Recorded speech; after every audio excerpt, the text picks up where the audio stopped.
people are still Okay. coming in, so. Okay, hold on one second. I know that, sorry, I know I have a lot of parents who said that they were gonna try to get on, so we should give it a few minutes. Yeah, not a problem. This is a big hot topic, Jody, and we're glad you're here. yes, Well, very glad. Let's hope I can answer their questions. Oh, I'm sure you will be able to. It's just, it will be fun. I mean, I'm glad we're having the response that we're having. I know it's a huge need, and the more questions, the better. So good. Yeah. Can you see my PowerPoint screen, not the one that has the black border? I can see your PowerPoint. Okay, Yeah. great. It's got a white border. Okay, perfect.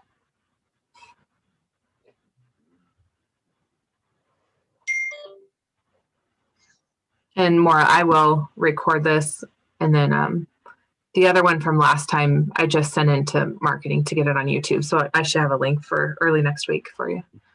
Oh, good. Okay, thank you. I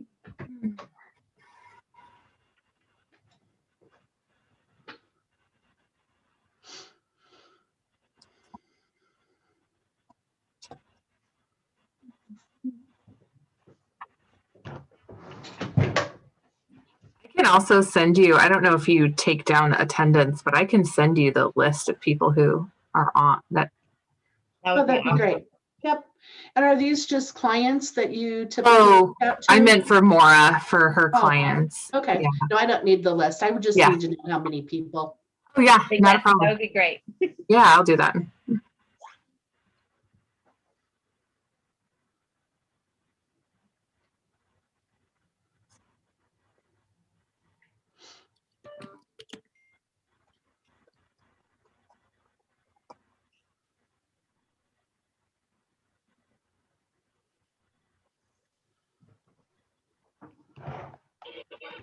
Oh gosh.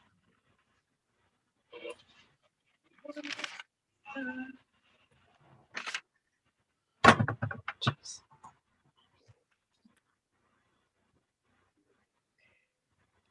So Jody, I run I'm the executive director of a nonprofit called Girls Inc. So we're a national nonprofit across the country, and we have affiliates in Omaha and Lincoln. And the program that we run in Lincoln is called Eureka, and it's a 5-year STEM program. But we really concentrate on the whole girl. So part of what we're doing with Caitlin is really trying to enhance financial literacy, empowerment, give them the skills for interviewing, all sorts of skills and financial literacy of student loans and what to ask for, and the clues and all the stuff that they need to know is really, really important at this stage. So they're all going into 10th and 11th grade next year, and so they're getting ready for that phase of their lives where they're going to be researching schools, looking at scholarships, and wanting to know the difference between direct loans from the Department of Education, private loans, Pell Grants, those kind of things. So your expertise will be very helpful. So what I'll do is I'll just run through this PowerPoint real quick, just as a quick overview of what we talked about, and then we'll do some Q&A, just so you're aware too. Yeah. And I could definitely use the slides if anybody needs me to go back to them. And okay. We have 17 people on now. Okay.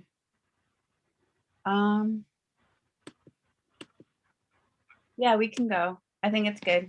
I mean, if they have more, we can recap, but we're good. Okay.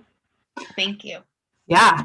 All right. Well, let's get started. Hi, everyone. I'm Caitlin Moore, the Financial Literacy Manager, if you've not been on before. And today we have a guest, Jody Vanderberg from Education Quest, and she's going to be able to do some Q&A with us based off of last week's or 2 weeks ago's presentation on scholarships and financial aid and things like that. So what I'm going to do is just briefly run through this presentation just to kind of remind everyone what we talked about. I'm not going to go into detail, but just to give you some ideas of, if you don't have questions, what questions that you could definitely ask. We'll spend about 15-20 minutes with the Q&A. If it needs to go longer, if Jody, you're available, we'll keep it going because I definitely want to get questions answered for everyone if we can. So feel free, if you do have questions when I'm done with this quick PowerPoint, unmute yourself. You're welcome to be on camera. I love it when people are on camera. So if you want to turn on your cameras, feel free. But otherwise, we're going to keep everyone muted.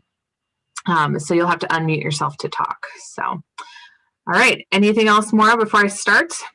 No, I'll look at the chat. So if they feel more comfortable doing it that way. That's right. So you can definitely chat. Make sure that when you do send your questions, you either do it to everyone or directly to Maura or myself, Caitlin, just to make sure that we're getting those. So, okay. So real quick, what we talked about a couple weeks ago was we went through some definitions, scholarships, grants, Pell Grants. We talked a lot about differences between federal loans and private loans. There's specific loans for parents, the Parent Plus loan. FAFSA is a big one. Everyone's going to be required to fill that out as they go into college to see what student aid you are eligible for. Work study programs are a great way to get some extra money at college too. We went through each of these: Stafford loan, direct loans, subsidized loans, unsubsidized loans. So just a brief overview. And all of those are types of school loans that do different things. A lot of them they all have different interest rates. They're either federal or private. Their repayment plan is a huge part of what kind of loan you're looking at. And the best advice that I could possibly give you is read the terms before you apply for the loan, because every loan is going to fit you differently. So we want to make sure you're getting the right loan if you're going that route. We did talk through scholarships. Now is the time to be looking for scholarships, even in high school.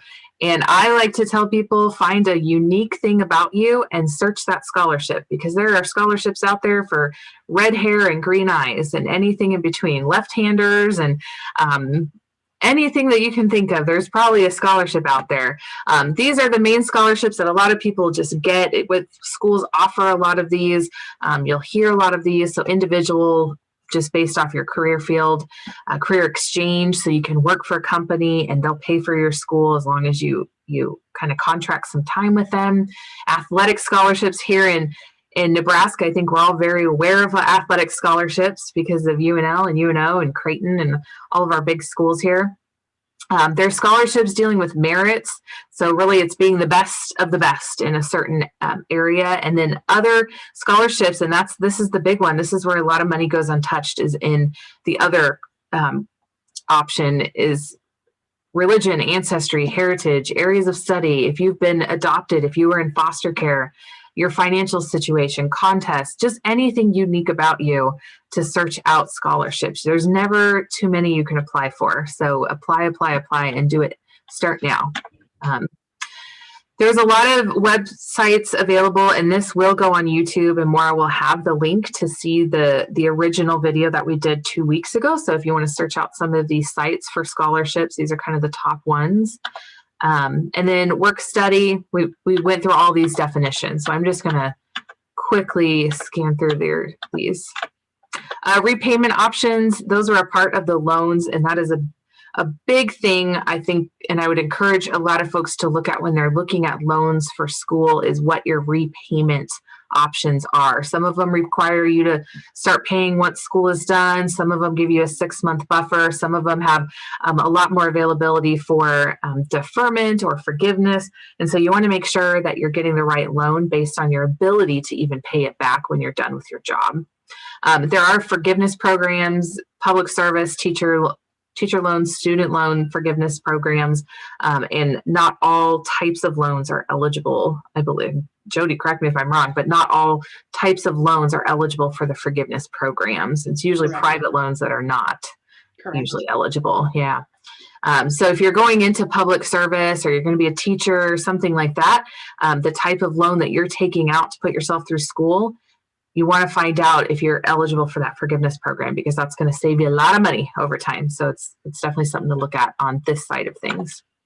A lot of resources for loans, both private and government. So with the FAFSA, there's a lot of, you'll be filling this out anyway, find out if you're eligible for federal loans. And then there's a lot of private lenders out there.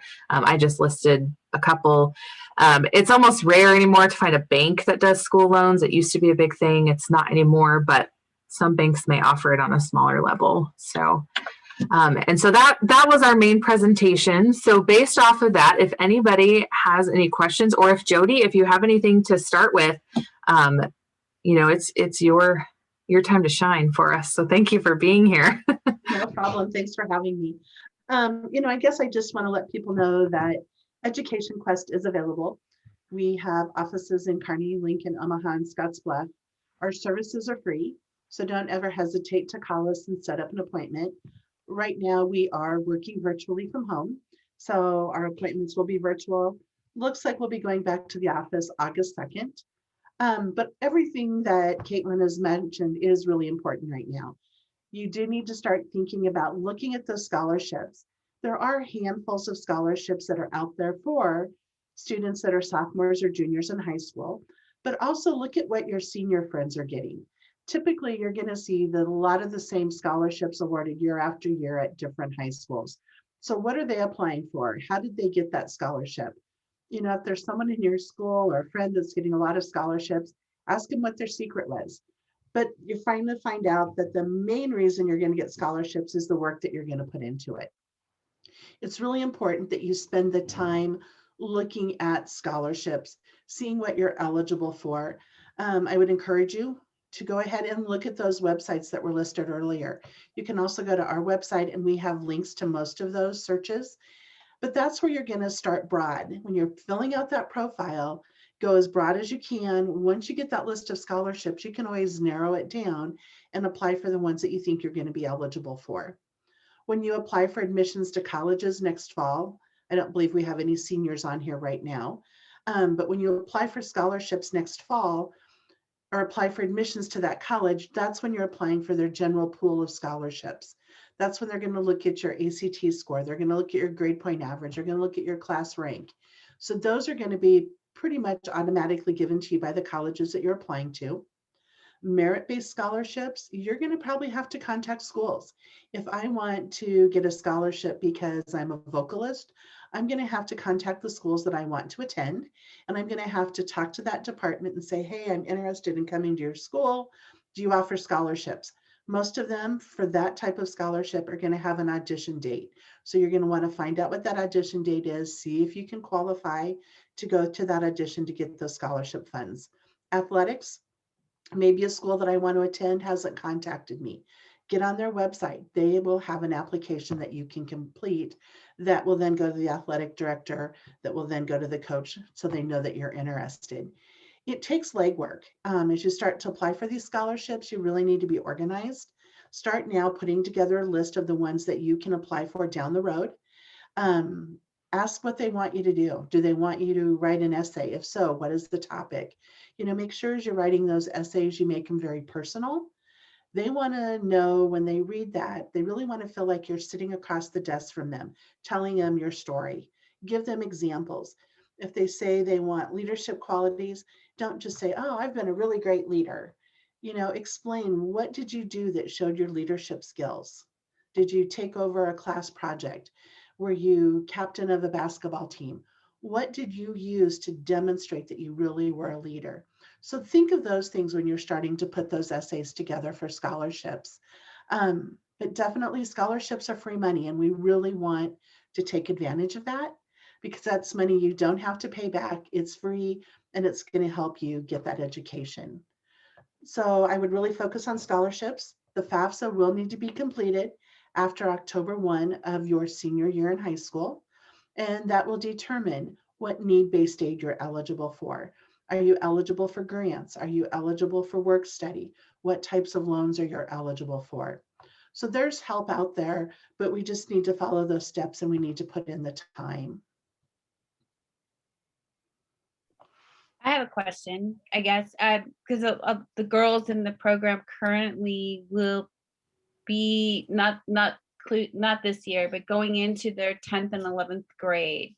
Okay. And you talked about scholarships that were available for that age group. Mhm. Can you talk about how that works and what's the advantage of applying for those at that early age? Okay. There are a handful of scholarships that typically we'll see that underclassmen can apply for.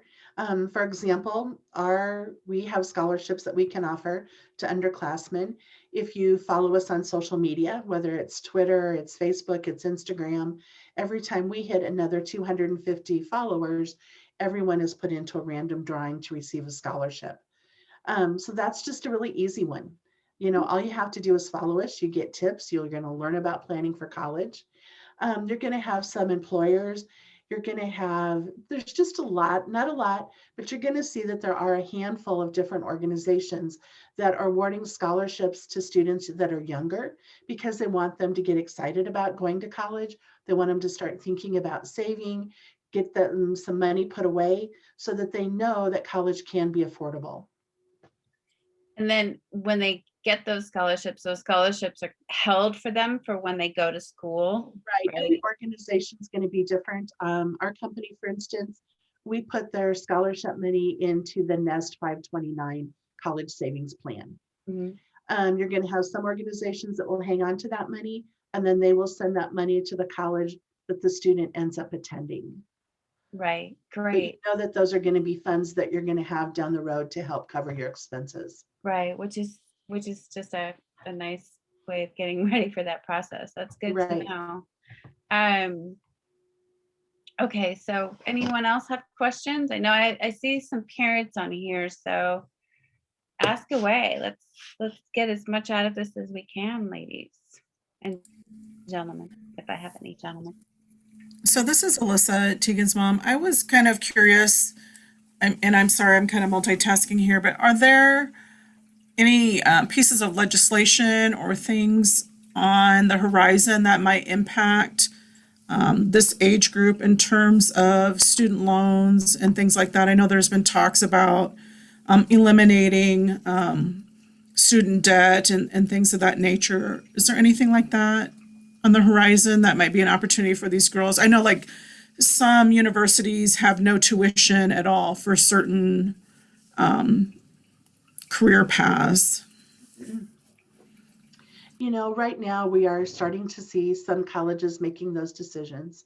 For instance, like the university system in Nebraska, our state college system, if the family, so that would be parent and student, adjusted gross income is $60,000 or less, that student would get full free tuition.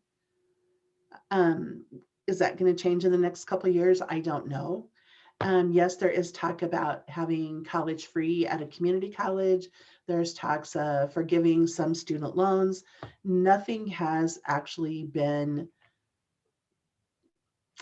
passed yet. I don't think it's even been put into a legal form to be voted on by the House and Senate. So I can't say that that's going to be out there. I know they are making some changes to the FAFSA. So for students that are sophomores currently, when you get ready to complete that FAFSA in October of 2022, you will see that the FAFSA has been simplified. There's going to be less questions on it. They're probably also going to look differently at the household size than they have in the past, but you're still going to be applying for those same grants, work study, and loan programs. That's good. That's good information. I know Alyssa, a lot of schools like Stanford has free tuition if you're under a certain social economic status, or if your household makes.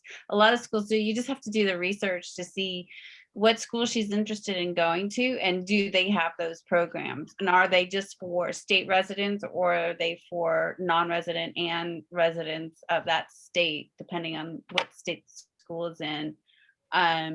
The school that my son goes to has a program similar to UNL, but it's only for residents of Iowa. So he wouldn't qualify, but kids in Iowa would qualify for free tuition or $11,000. So it just really depends on the school and the program that she's interested in doing.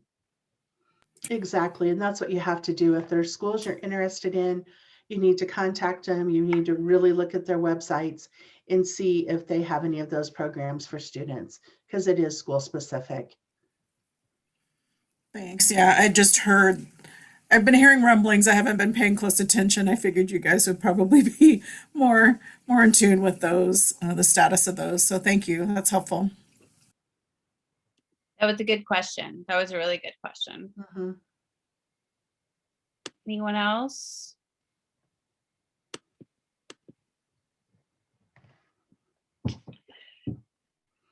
Well, we don't want to take up too much of Jody's time if we don't have any questions. And obviously, I mean, it's a student loans, applying to college, applying for money to pay for college, hoping that you get the money to pay for college, all of those things, very daunting process. And there's a lot of organizations, Jody's is one of them, that is there to help you through that process. And like anything, you know, I mean, I say this, and I don't want to simplify what we do for a living, but I am not an expert at that. So I would never pretend to be, but I go to the source. So like, I'm not going to have my husband cut my hair. I'm going to have the person I go to cut my hair. Same concept, right? You need to just really reach out. I'm a great source to direct you towards the experts, but I'm not an expert. I'm not going to pretend to be. But that's my advice. I took that advice when my son was applying for colleges and money and so forth, and it was so helpful. So I have a question for Jody. For these girls that are, you know, in their sophomore, junior year, what would you say is the first stop for them when they're starting to decide on financial anything regarding college? Would it be Education Quest? Is that a good first stop for them? I would say so. You know, there's steps that you're going to need to follow. You know, right now you need to be looking at what colleges are out there. What might I be interested in? I know there's been virtual college fairs this year. There'll be some more coming up in the fall. So look at those colleges, start looking at scholarships. You know, once you kind of start getting an idea of the schools that you want to apply to, then we can start looking at what does that cost? And then we can just continue to move forward with each of those processes. I would recommend that you all go out and look at our website, educationquest.org. You're going to see that we have lots of tools and publications for sixth graders through seniors. So if I'm a sophomore, I can go out and I can look at, okay, this is what I should be doing right now to think about preparing for college. And it's going to talk to you about how do I find the college that's the right fit for me? And it's going to start giving you ideas about how do I pay for college? Once I get to be a junior, then I've got a whole nother to-do list. Once I get to be a senior and it's crunch time, I still have a to-do list. You know, so you can start planning now at any age for what you're going to do in the future. And it's just some good, easy reading that I would encourage students to go out and look at. It's going to show you what is it going to cost me to attend a school. We have what's called a college funding estimator. It allows you to plug in income and asset information. So you have an idea now of, okay, my family looks like we're going to qualify for some free grant dollars. Or you're going to say, oh no, we aren't going to qualify for free grant dollars. I really need to focus on scholarships or maybe a part-time job and putting some money away because I'm not going to have a chance at that free money. So it's just some good things to start looking at now instead of your senior year and you don't know where you want to go to school, you haven't thought about scholarships, and you definitely haven't thought about how you're going to pay for it. So I applaud all of you who attended today for taking that first step and wanting to be proactive in that planning process. I love what you all have to offer at Education Quest. I think it's something that I didn't know about, and now that I do, it is often where I point people. Just start there because of all these tools. So I really, I would piggyback off what you're saying and just start there, because you're just going to get a lot of information and be pointed in the right direction when at this earlier age. when they have time to look and they have time to Exactly. do some research too. So that's great. I have a question. Actually, this might apply to some of these girls. For the FAFSA, you have to fill out the FAFSA yearly to every year for to see if you're eligible for money. Right. The FAFSA is something that you will complete every year that you're attending college.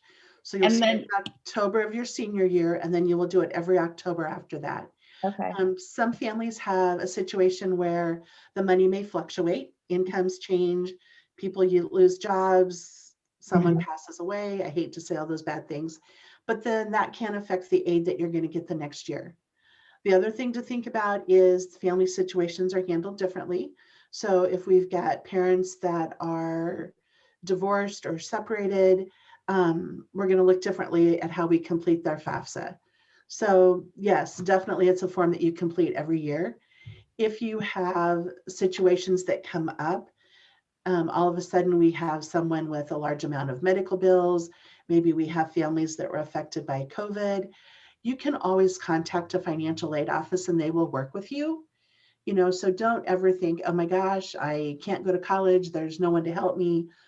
There are avenues and people will work with you when situations come up and you think, oh my gosh, I'm done, I can't go forward. Make those phone calls, call us, we can get you in touch with the right people. But don't ever right away say, I can't go to college because of what it cost. There's avenues that we can look at. And one other question. So if a student, say, now files their own taxes and their parents are no longer claiming them on their taxes, would they be able to use their own tax return for the FAFSA, or do they still need to use the combined with their parents? Unfortunately, when we talk about financial aid, students are either considered independent or dependent. And in order to be independent, meaning I'm not using my parent information on the FAFSA, the student has to be 24, they have to be married, they have to be supporting their own child, supporting other dependents, they have to be homeless, they have to be a ward of the court, in a legal guardianship. So if I say no to all of that, I'm not in any of those situations. Even if I claim myself on my tax return, I still am going to have to provide that parental information. Okay. That's good to know. Yeah. I mean, that is because that might be a lot of their situation, but they won't qualify anyway. So that's good to know. Thank Just you. had that situation this afternoon. Yeah, you did. Oh, see. But if you are in a unique situation and you just don't know if you'd qualify, reach out to Education Quest because they'll definitely see if you, sounds like there's quite a number of things that could match you with that criteria. So it's worth the ask. Yeah, definitely. Was there any other questions? Did anybody have a lingering question for Jody? Okay, well, Jody, would you like me to put Education Quest, like a contact for them, or could people contact you if they have any follow-up questions? I will just put some information in the chat here real quick. Great. That would be awesome.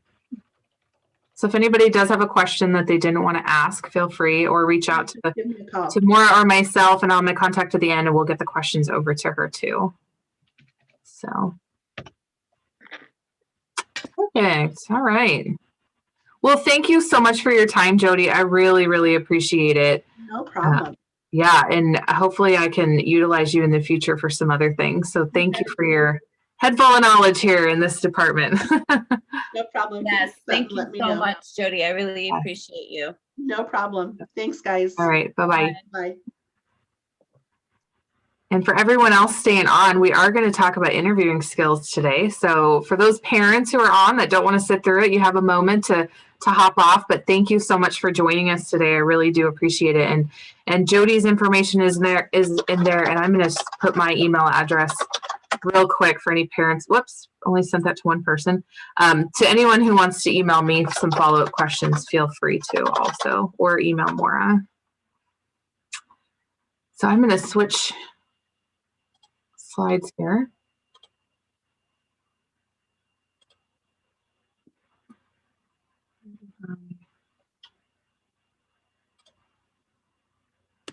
Share screen.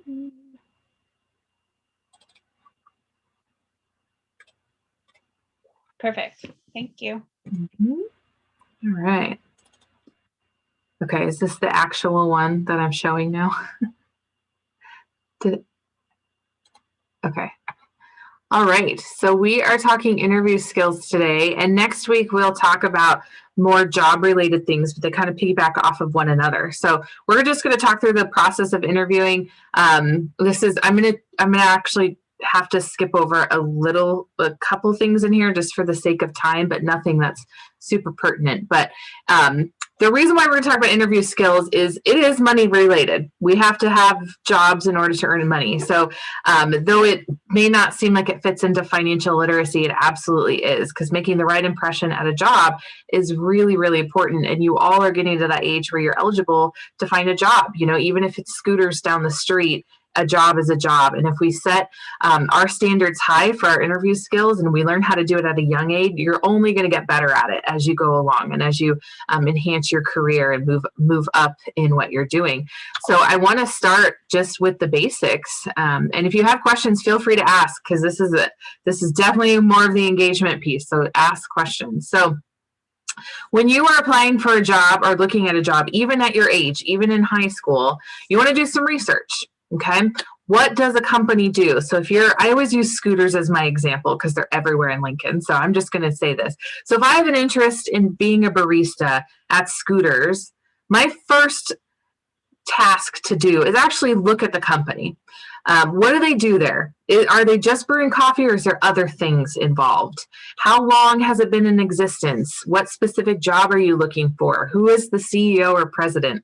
I learned this the hard way. I went in for an interview at a police station and I did not know who the chief of police was. And that is not a good thing to do when you go in to a police station. So I learned real quick, like if you can learn who the president or the owner or something like that is, it just gives you a leg up in the whole process. So just look at the company you're interested in, because there may be things about the company that you go, I really do want to brew coffee. I want to make coffee, but they do a bunch of stuff. They make sandwiches and they make burritos, and that's not what I want to do. I just want to make coffee. So maybe Scooters is not the right job for you.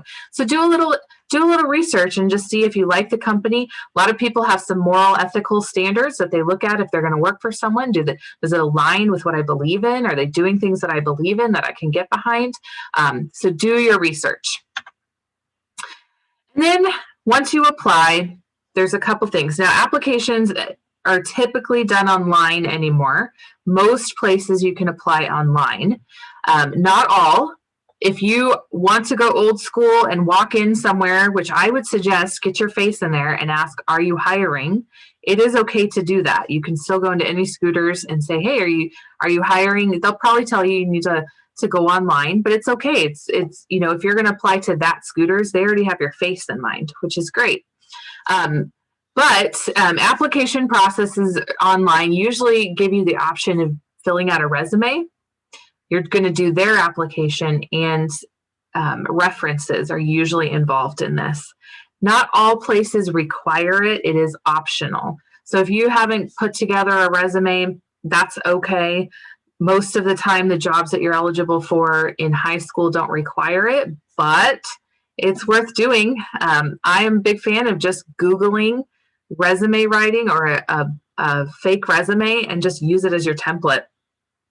Put what you can on there. Even if you have no job history whatsoever, it's okay. You can still have a resume that's appealing. And that's another lesson is resume writing. But just do your best with that. But let's say that you have applied at Scooters and they have called you. There are a couple things that you need to bring to your interview. If you did fill out a resume or you did upload a resume online, bring 3 copies of your resume with you. This is going to be standard no matter how old you are. Bringing a copy of your application or your resume to an interview is really important, because if somebody's hiring, they've probably sat through 25 interviews at this point, and they're not going to remember exactly what they read about you, even if it was yesterday. So it's always nice to have something as a reminder that you can hand off to them that they can look it over. A lot of times I've been in a position where I hired a lot of people, and a lot of times I'll have their resume in front of me. It's just kind of, and I'll take notes on it, but not everybody does. So it's nice to bring that to the table. Always bring lists of references with you. So I'd say get a folder of some sort, put those resumes in there, and 3 copies of references. So references, start thinking about these things now. As you grow in your career field, your jobs, your references will change. But typically, you want 2 professional and 1 personal. So professional means a boss or a coworker, someone you've worked with before, or a mentor or a leader in your life. So at your age in high school, a lot of teachers are willing to be references. Your teacher, your admin, your counselor, anybody who knows you and knows kind of your work ethic. Are you on time? Are you diligent in your homework or what you're asked to do? Those would be professional. And then personal references is maybe a family friend, or maybe it's a pastor, or maybe it's someone you know because you went to some extra classes somewhere. But it's more a personal, they know you on a personal level, but this is never, ever, ever someone you are related to. Please do not put someone you are related to as a reference whatsoever. Now, if you have worked for a parent or a family member because they owned a business or they were your boss, that is a different conversation. But if you're going to use them, you need to put them under professional and keep it professional. They're not talking about your personal life. They're talking about you as a professional at the job. So you can use the same 3-4 references for any job you fill out. You don't have to change this up every time. I would have your people. These are the people that root for you, that are going to give you a good reference. Never have a reference of someone who isn't aware that they are your reference or who will give you a bad rap. Okay. You don't want a boss that you quit on or you got fired from. That's not a good person to have as a professional reference, but someone who's got your back and is cheerleading you on. So start thinking about those people now, because you may want to just ask them, I'm applying for jobs. Do you mind being a reference for me? Most of the time they will. And what you need is usually an email address and their phone number. That's it. You don't need their address or anything like that, but you just need to keep that on hand. So if you started a Word document on your computer, call it references, save it that way, put your references in there. Every single time you go to an interview, just take some copies with you. You can always use the same people. Me being in my 30s, I use the same 3 people, and those people rarely change. I have a former boss. I have actually 2 former bosses, and then I have a mentor. That's who I use for my personal. So he knows me really well personally, but still with boundaries. He's not my family member. He's just a mentor that knows me and knows a little bit more about my value system or my morals or how I work, things like that. So those are my 3 references, and I just keep them on hand. And if they ever need to change, like one of my bosses is a fairly recent boss. So I kicked someone else off my list and added that more recent boss, because I know that he's going to give me a more current evaluation if somebody were to ask. So those are references. Okay, so let's talk about what you're going to wear to the interview. But before I do that, does anybody have any questions about references or anything like that? Maybe if you're thinking of someone, is that a good reference? Feel free to ask. I'll tell you if it's a good one or not. If you are a state ward or have been a state ward, oftentimes your caseworker will be a reference for you. So that's another one to think about. Okay, so let's talk about what to wear, Teenage Edition. So research the company and their dress code. Oftentimes on websites, you're going to get pictures of the people at the company. Scooters is more of a uniform. It's jeans and a polo or a t-shirt. And so we want to fit in with the dress code.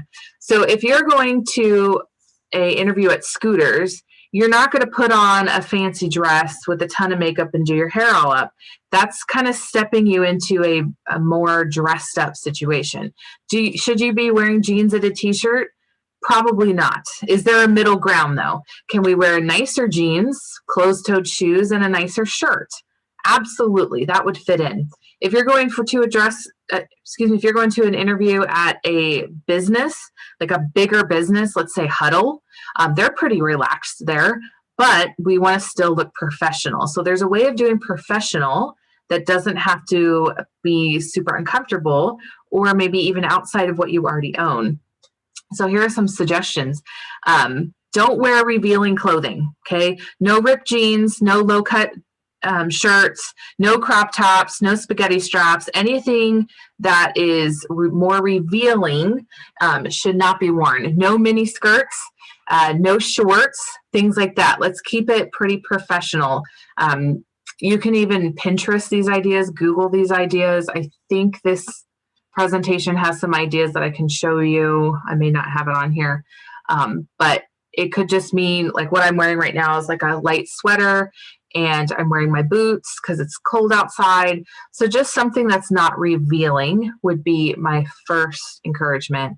And then wear what makes you feel comfortable and confident in.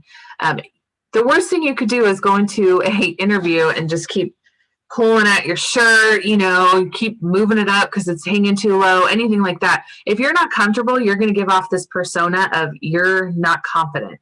So I should be able to sit at an interview and not mess with my clothing because I'm comfortable and also I'm confident. I know that I look nice today. I curled my hair, I did my makeup. I know that what I am wearing and what I look like is not what people are paying attention to. And that's also one of the big things that I want to explain is if you go into an interview and what people are focused on is your blue eyeshadow or your crazy hair that doesn't look like you've combed it for 3 days, or your clothing because it's hanging too low, that interview person is not paying attention to who you are and what you bring to the table. And that's not what you want. You want your personality and what comes out of your mouth to be the target, not what you look like. That should not be a target for what people are paying attention to you. And it doesn't matter what age you are, or how many jobs you've had or haven't had, you bring something to the table.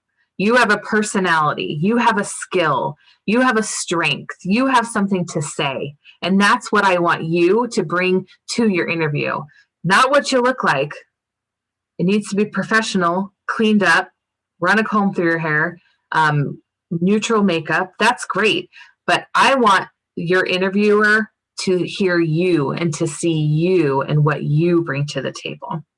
So here are some yes and no suggestions. So yes, say yes to these clothing items. Button-down shirts, and this is also has the male part in it, but button-down shirts, polo shirts, slacks, dress shirts, darker jeans. It is acceptable for high schoolers, young people to wear jeans, but again, no rips. They need to be clean. Darker is better. A tie if it's appropriate for a job, which a lot of times, that's just not the way of the world anymore. People typically don't dress up a whole lot like that unless it's a specific job. Closed-toed shoes. Please do not wear your flip-flops. That's inappropriate at any point in time. Especially if you're applying to be in food service, you will have to wear closed-toed shoes anyway. So practice that by wearing closed-toed shoes when you go to the interview. Because again, we don't want someone to have to focus in on the fact that you're wearing flip-flops to an interview for a food service. Because also if they want to give you a tour, if they're interested in you, they might give you a tour and they will not legally be allowed to take you back in the kitchen or behind the counter because you're wearing flip-flops. So don't lose that opportunity to see the whole company just because of your shoes. Again, that's them looking at what you look like rather than who you are. So let's say no to these items: open-toed shoes, hats, hoodies, too much makeup, too much cologne or perfume, mismatched clothes or excessively bright colors, too much cologne or perfume. Here's something that I always suggest, and I've gotten a lot of feedback from this. If you can avoid wearing perfume or cologne, please do so. There are a lot of people out there that are allergic to a lot of smells, or it triggers them. They smell something and they're triggered by a bad memory or someone else. And you never want someone to be thinking of someone else when they're with you. So a lot of people, a lot of executives that I've talked to over the years have said people who wear too much cologne or perfume, it's not a good thing. I personally have interviewed people that I could smell them before I saw them, because they walked in the building and there was so much perfume on them that I could smell them wherever I was.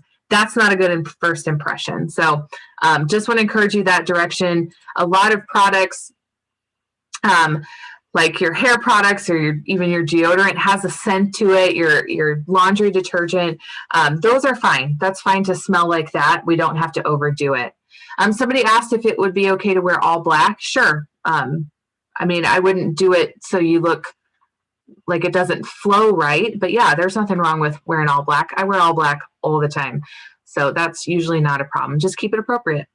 So great question. Any questions on clothes? I was hoping I had the pictures in here and I don't. Okay. So before you go into your interview, you need to be 15 minutes early. You will likely have to wait for your interviewer to come out and get you. That's okay. You want to be early because you want to give off the message that you're going to be on time. So if they say be there at 4 o'clock for the interview, just have it in your brain. I'm there by 3:45. Be there 15 minutes early. And while you're there, if you have the job description, read over it. See exactly what they're looking for. Job descriptions typically have all the skills that they're looking for, and look that over. You should have read it by now, by your interview, but are there things that you can talk about? You know, you put this in the job description that you needed this, this, and this is what I have to offer you. So just remind yourself of the job that you're applying for. And then prepare answers to questions that you may be asked on the job while you're interviewing. And we're going to go through a couple of these questions. There's a lot of questions that you will be asked over and over and over for the rest of your life when it comes to interviewing. And these are some of the questions. Okay, tell me about yourself. You're going to sit down with an interviewer and you're going to look at them just like you're looking at me, and they're going to, thanks for coming today, Maura. Can you tell me a little bit about yourself? Now, they don't want your birth story. They don't want to hear what hospital you were born in. They want to hear just a couple things about you now. You know, I'm Caitlin, and I work at Union Bank and Trust. I've been there for 2.5 years, and I'm currently the education manager. I love being outdoors. I love being around people. Relationship building is something that I love to do. So I love one-on-one interaction. And also, since, you know, I've applied to be a barista, I love coffee. I love all sorts of coffee, and I've traveled far distances to try different types of coffee. Quick summary. That's almost too much information, but just a quick summary that applies to the job that you're applying for. Some other questions they might ask: how would you describe yourself? Ahead of time, write down 3 answers, description words. I'm punctual, I'm communicative, and I'm a go-getter. Those are 3 things that I can say about myself, and I can give you a long explanation if you want them, but I'm telling you 3 things that I know about myself. Why do you want to work here? Well, I love coffee. I just love coffee and I love people, so I thought it would be a really good mix for me to kind of have a side gig and you know, work at Scooters part-time, because I love being around coffee. I love the smell of it, and I'm pretty good at making it. And I also just love talking to customers. So I just thought it would be a good mix for me. Really easy explanation on why you want to work here. One time, this is the truth, I was 16 and I applied at Target, and I got an interview, and I sat down with the lady, and she said, well, why do you want to work here, Caitlin? And I looked her in the eye and I said, I'm going to be honest with you. I'm always here, so I might as well get paid to be here. Like, that was my answer. And I don't think that it was a great answer, but it set me apart. So just have an answer on why you actually want to be somewhere. I love that Maura's laughing at me right now, but I love it. I had to come back for that one. Here I am. Okay, so what interests you in this particular job? That kind of goes back to, you know, why do you want to work here? What motivates you? So for me, you know, I'm very motivated by fast-paced, environments. I love just to keep going and going and going. I also love deadlines. If I know my deadline, I know when I have to get it done. So I really work. That's what motivates me. I also am very motivated by encouragement. I love to hear that I'm doing the job right. And so I'll ask for that feedback, but I love to just hear it from a boss, to just know that I'm doing something right. So those are the main things that motivate me in my job. You do not have to have job history to answer these questions. Why did you leave your previous job? If you do not have job history, you just say, this would be my first job. But be honest about your previous job history. I was looking for a full-time job and they would only give me part-time hours. So I just felt like it was a good time to move on. Or I moved out of town and I just couldn't keep that job. So let's be honest about why we're leaving our jobs. You never want to say, well, I was fired because I was found sleeping in the break room. Not a good answer. If you have situations like that, you may want to talk to somebody that like a trusted adult, and ask how to rephrase some of these answers so that you're giving a good answer without making yourself look like a not so great employee. What are your strengths? So I put that up there in the description, but you need to know some strengths. Write these down. And we can send this PowerPoint to you, especially with these questions, but strengths. So I am really good at developing others. I like to build people up. So that's why I like to train them. So I like to develop others. I love relationship building. It's a strength that I have, where I can sit down with 1 people or 1,000 people and I'm going to get to know you. It's just something I love to do. So you're going to need to come up with 3 description words of strengths that you have. And if you need some ideas, Google, what are strengths that I can have? There's tests out there, there's assessments out there that can tell you what your strengths are. So you definitely want to come to the table with those. What are areas that you can improve? So a lot of people, that's the strengths and weakness question, but people don't like to talk about weaknesses. They just say, what are areas you need to improve? So be honest about this. Don't just say, I am perpetually late. I'm late to everything. I'm really trying to work on it. You have to rephrase these answers to say, I've found myself late to a couple of classes and I decided that I'm going to start setting 2 or 3 alarms. And I also have asked, my brother or sister to help get me up in the morning. Because I just, I don't know what it is, but I just, it's hard for me to get up in the morning, but I'm working on fixing that. So they want to hear what your areas are that need to be improved. How are you improving them? Don't just say I'm late to everything. It's if I'm late, how am I working to fix this? And you will be asked these questions, not all of them, but you will, especially the strengths and weakness one, and that comes up all the time. Some other questions that these are a little more hit or miss, but tell me about a difficult situation you were in and how did you overcome this? What they're looking for here is, how did you problem solve? Do you get along with others? How do you fix it? If there's a problem on the job or at school, how do you fix it? They want to know that you have experience in this, because I promise you there will always be a problem on the job. It doesn't matter how old you are, you're going to have run-ins with people that you don't get along with, or there's going to be drama, or you might not get along with your boss that great, but an employer wants to know what you're doing to overcome that, to work towards success when there is a problem. Someone might ask you, why should we hire you? Well, I am a lover of coffee. And so if you want someone that is excited about coffee and excited about meeting new customers, I would be a really good candidate for you. I'm also really good with money. So working a cash register is not a problem for me. And I'm a quick learner. So your computer system, it'll be a breeze to learn it because I'm pretty quick.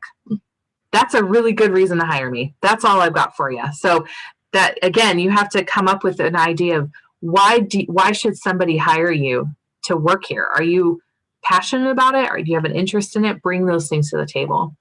How do you handle stress? These type of things is, I like to read, so I just kind of let the stress go by just digging into a book and going off into, the land in which the book was written. Or I love to run, or I exercise, or I play sports in my free time. Anything like that you're handling stress. I've got a therapist to talk to. I talk to my parents. Great answers.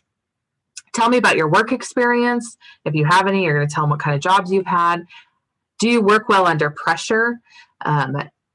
I personally do. I love working well under pressure. If the answer is no, a lot of times people will say, I don't necessarily work well under pressure, but I will ask you ahead of time, what does the week look like? In a coffee shop setting, under pressure may be during the 8 o'clock hour when everybody's trying to get to work, they're ordering their coffee. So the line's really long. So how do you work under that kind of pressure? Well, I just take it one task at a time, prioritize, and ask people for help. That's how I work well under pressure. How do you handle work conflict? Nobody wants to hear that you dive right in. Nobody wants to hear that you're in the middle of work conflict. It's what do you do to handle work conflict? If somebody's mad at you, or you have problems with someone else, how are you going to handle that? And then what skills do you bring to this job? We kind of talked about that earlier. I know how to make coffee really well, and I'm a quick learner. Those are really, and cash handling. Those are good skills to bring to the table. So the reason I spend so much time on these Q&As is because I want you to start thinking about these first, even if you write them down. Maura can send this out so you have these Q&As, but this is a really good time to prepare. Now, if you were ever asked a question during an interview that you cannot answer, excuse me, it is okay to say to them, I really can't think of an answer for you. Can we come back to this question at the end? Okay, you're going to need to remember that you have to come back to this question. I actually one time didn't get a job because I didn't come back to the question we skipped, and they thought that was me being absent-minded. So it's always a good job even to ask, I want to make sure that we went through all of the questions. Was there any that I missed? I think I remember us skipping over one. So it's always a good idea to ask those questions. So definitely brainstorm these questions. Does anybody have any questions about the questions? Questions on questions. I have one thing to offer in regards to that. Going back to the question is really important. I've also had a question asked of me where I didn't actually know the answer. I either didn't have the experience or I could relate to it. And so I honestly just said, that's a really good question. And I've given it some thought, but I really don't have the best answer for you. Or in your situation, age-wise, you can say, that's a great question. This is my first job interview. This is my first job. I don't have a lot to reference, but in my school environment or as a team player on volleyball or basketball or the sports, softball, whatever it is, this has been the experience that I've had. So you can reference school, you can reference your sports or being on Girls Inc. You can say, as a team member within the cohort that I'm in on Girls Inc., this has been my role, or this is an experience that we had. Those are great answers to reference back to an organization that you're part of, a team that you're part of, your school that you're part of, and then those answers kind of flow naturally because it is just telling the truth. Yeah, absolutely. I love that. Thank you for bringing that up, because you're not going to have answers for everything, but they even maybe will be able to rephrase it. Instead of how do you deal with conflict on the job, it's okay, well, tell me about a time that you dealt with conflict in the classroom or with a teacher or on your sports team. So give the interviewer an opportunity to rephrase the question if you don't have a straight answer for them, a good answer. So that's really great. Thank you. We only have a couple more slides. I know we're wrapping things up, so I want to get through this really quick. Prepare questions to ask your employer. They're going to want to hear if you have questions. It's usually at the end. Prepare some ahead of time. Even if you have something in your folder with questions, you can reference back and go, I did make these questions, but you've answered them all. So I really appreciate that. But make sure you've got something to reference, because they might say, oh, what questions did you come with? And you can say, well, I really want to know about the salary expectations and, what's the day in the life of the job, which those are good questions to ask. How much does it pay? maybe put that at the end.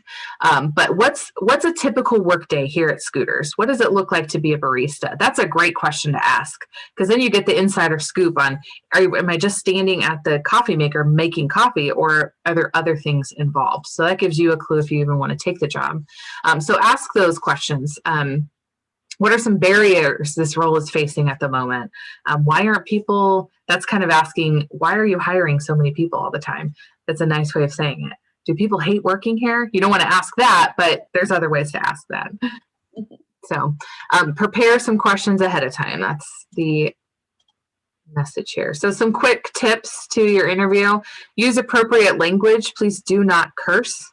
I think we all understand what curse words are, even if they're the softer ones. Try to stay away from those.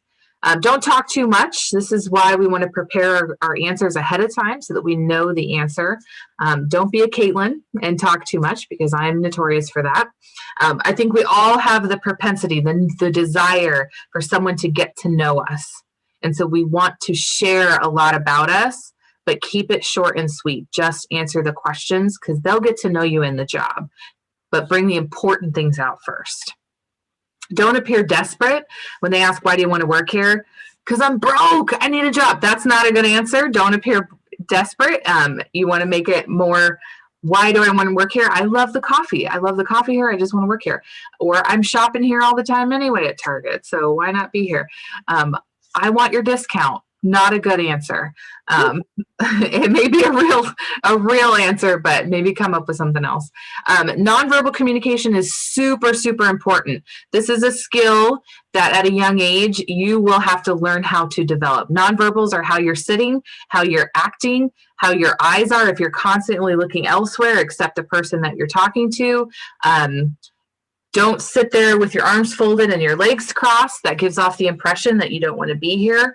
I talk with my hands a lot, as you all have probably noticed. If you're not a hand talker, putting your hands right in front of you on the table, just a quick little thing, that's okay to do. So there's a lot of nonverbals. Eye contact is super good. I always was told mimic or copy the way the other person is sitting. That's a good way if you don't know what to do. So if they're sitting with their legs crossed with their arm up on the chair, just mock them. Do the same thing. And then don't bring anyone with you to the interview.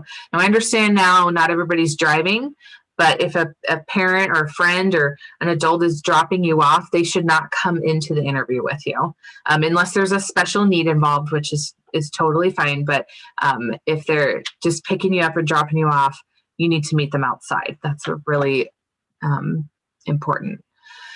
Follow up afterwards. So when you get an interview, and I forgot to mention, when you apply somewhere, you should call the company or the store in about 3 days and ask for an interview. You call and you say, hi, my name is Caitlin Moore. I applied for the barista position online on Monday, and I was just following up to see if I can schedule an interview.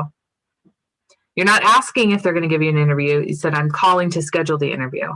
It's called being assertive.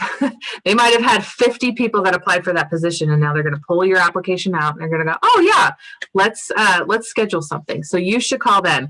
And then after you do an interview, call them within 3 to 5 business days to follow up.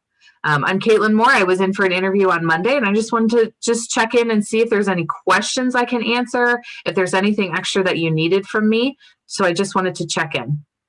Okay, I'm not demanding the job, but I'm allowing for them to answer any follow-up questions. Sending a thank you note, if there were any communication over email, feel free to send them a thank you note within 24 hours. I would suggest go home and do it right away. Thank you so much for your time. It was really great meeting you. I look forward to seeing you in the future, or I look forward to talking to you in the future. This is going to set you up for success to thank someone for their time. It's not something everybody does. It's an old school practice, but we got to bring this back because it's going to set you apart from everyone else. Because even if you don't get that job, they may be able to communicate faster, but they're going to remember you. They're going to go, oh, we couldn't hire Caitlin this time, but maybe she'd be interested in next time we need another barista. So just a simple note. Yep. That's how I filter people out. Like when I have people applying for jobs just recently, and I only did second interviews with the ones who sent me a thank you note for the first interview. I've done the same thing. Absolutely. It's a big deal. And I was interviewing people from ages probably 28 to 33. So I was on the younger part of that. I was interviewing people that were older than me, and I would still judge the thank you note. Absolutely. So it's a lost art, but I would suggest doing it, especially because it's probably over email. So there's a lot of interview resources out there. Indeed.com is a huge one. Monster.com. That's where you post a resume, but they give a lot of interview tips. Do some research before you go to an interview. Ask a lot of questions. If you can sit down and do a mock interview with a teacher or a trusted adult, do it. Come to the table with those questions prepared. It becomes second nature after a while, but it's something you have to prepare for every single time. So I would encourage you to do some research. You can even call me if you wanted to. You call me for anything. So I went over my hour, so I apologize for that. But thank you all for being a part of this. Is there anybody that has a question about anything interview? I did have a question that asked, would large earrings be okay, or piercings? So if you have piercings that are flashy, so when I say that, I mean in places that maybe aren't typical for piercings, I would suggest taking them out for the interview.